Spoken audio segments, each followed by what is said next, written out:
ఇక్కడ ఆయన చేసిన కార్యములను వారు చూసి ఆశ్చర్యపోతున్నారు. దాని ముందు నుంచి 50 వచనం చదువు.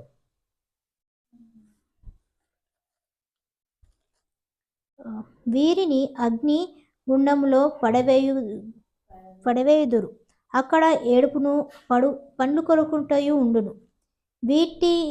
వీటినన్నిటినీ మీరు గ్రహించితిరా అని వారిని అడుగగా వారు గ్రహించితిమి అనిరి. 53 నుంచి యేసు ఈ ఉపమానములు చెప్పి చాలించిన తరువాత ఆయన అక్కడ నుండి వెళ్ళి స్వదేశమునకు వచ్చి స్వదేశం ఇక్కడ బెత్లెహేము నజరేతు అనే పట్టణంలో, బెత్లెహేము మన ఊర్లో స్వదేశమునకు వచ్చింది. ఇప్పుడు ఆయన సమాజ మందిరములో వారికి బోధించుచుండెను. అయితే అలా ఊరికి వచ్చి అక్కడ బోధిస్తున్నాడ.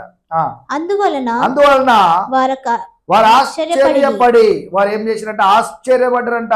ఈయనేంటి, నార్మల్ గా మనతోటే ఉండే కదా, ఈయన నార్మల్ గా మనతో పని చేస్తూ మనతో ఆడుకుంటూ ఉండే, చిన్నప్పటి నుంచి మనతోటే ఉండే కదా అని అందరూ ఇప్పుడు ఆయన బోధిస్తున్నప్పుడు అందరు చూసి ఆశ్చర్యపోయారంట.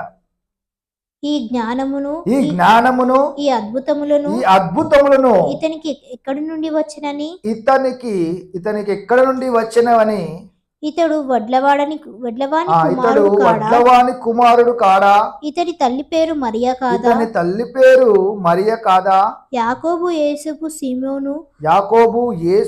సీమోను యూదయవారు ఇతని సహోదరులు కారా అంటే ఈయనను చూసి వారు ఆశ్చర్యపోతున్నారు. ఈయన ఇంతగా జ్ఞానం ఎంతగా వచ్చింది, ఈయనకి ఇంతగా అధికారం ఎక్కడి నుంచి వచ్చింది, ఇంతగా ఆయన ఏ విధంగా మాట్లాడగడుచున్నాడు, ఈయన యోసేపు మరియల ఒక కుమారుడే కదా, వీరి సహోదరులు మనతోటే ఆడుకుంటూ ఉన్నారు కదా చిన్నప్పటి నుంచి, ఈయనకి ఇంత జ్ఞానం ఎక్కడి నుంచి వచ్చింది.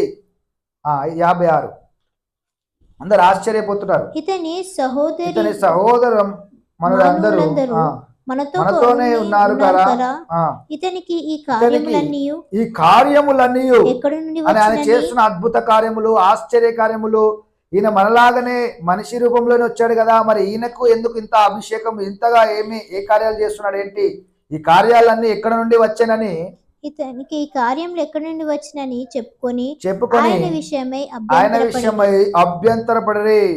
అయితే యేసు ప్రవక్త తన దేశములోను తన ఇంటను తప్ప మరి ఎక్కడైనను గణహీనుడు కాడని వారితో చెప్పెను.